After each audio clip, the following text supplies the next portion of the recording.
information. Information may be useful on the side, but it is intelligence which will allow you to navigate through a particular situation in a unique way, not the way somebody else is doing. We are mistaking information for intelligence. Once you heap yourself with too much information, now attention is a serious problem. Once you have no attention, once you have no ability to hold your attention, you have lost your ability to access your intelligence also. You will just churn out the information from memory. There's a beautiful incident. You heard of Andrew Carnegie. When Andrew Carnegie started his enterprise, in a short span of time, he became so super successful and made so much money. At that time, okay, this is not the age of Google or Facebook or Twitter where in 2 years they become multi-billionaires and all. Those days, people had to set up manufacturing this and that and make money which would take decades or generations. So this guy made so much money in a short span of time, people suspected, the US government suspected he's doing some malpractice. So set up a Senate investigation committee. So they questioned him in every way possible and they found nothing wrong with his business. Then they asked, how do you manage to make so much money and be so successful? So Andrew Carnegie said something very simple. See, I can keep my mind focused on something for 5 minutes at a stretch. 5 minutes. Can any of you do it? All the senators. They thought, what's the problem with 5 minutes? And he set up an experiment. They tried to keep their attention, they couldn't keep it for a few seconds. One moment here, one moment there, this is the fate of most human beings. So then he said, you should not be running United States. So, human ability, there's something called as chitta. There's a different… see, in English language, mind is mind. Largely you're considering the memory part of your mind as mind. In the yogic system, there are 4 main aspects of the mind. I'll not go into the detail, but the memory part of the mind is of least importance. It's the chitta, which is connected with the consciousness, which is most important.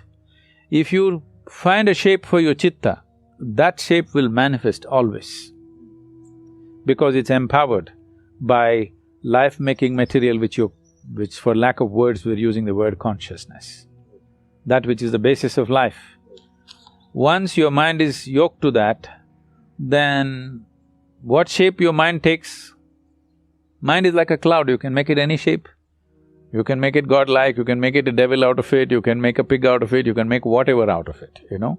It's a nebulous thing. So what shape you give to your chitta, it will always manifest in the world because it's empowered by life-making energy behind it. So that is the most important aspect of the mind, not the memory. Memory is important to handle the material aspects. After all, an entrepreneur may be just trying to handle material. It's fine, but I would like an entrepreneur's life to become an exciting adventure, where his process of exploring new possibilities become truly new possibilities in his experience, not just economic possibilities.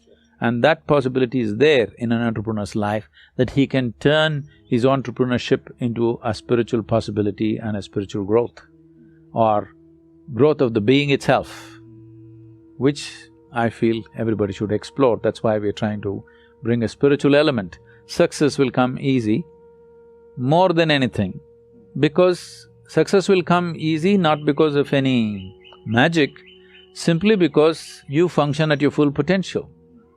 If you want to… there is… in schools they have something called as a 3-legged race. Though you get 3 legs, you run slower. With 2 legs, you would run faster, isn't it? With 3 legs, you must become more efficient in numbers if you just simply look at it. But this is how it is. With more information means something that is not yours, you attach it to your memory and identify yourself with it. The more you do that, the less effective you become. But right now, our whole idea of education is information, and there is internet. A 12-year-old child knows what is the name of the galaxy up there, 1 trillion light years away, which is not good for him. Because this is not knowledge, this is not of any usefulness. This is only for boastfulness. And above all, it'll take away your ability to pay attention, because the basis of attention is you realize that you do not know even a speck in the universe properly. In its entirety, you do not even know an atom. That's why you can pay attention. If you think, I know this, you cannot pay attention. It's the arrogance of information which will bring you attention deficiency.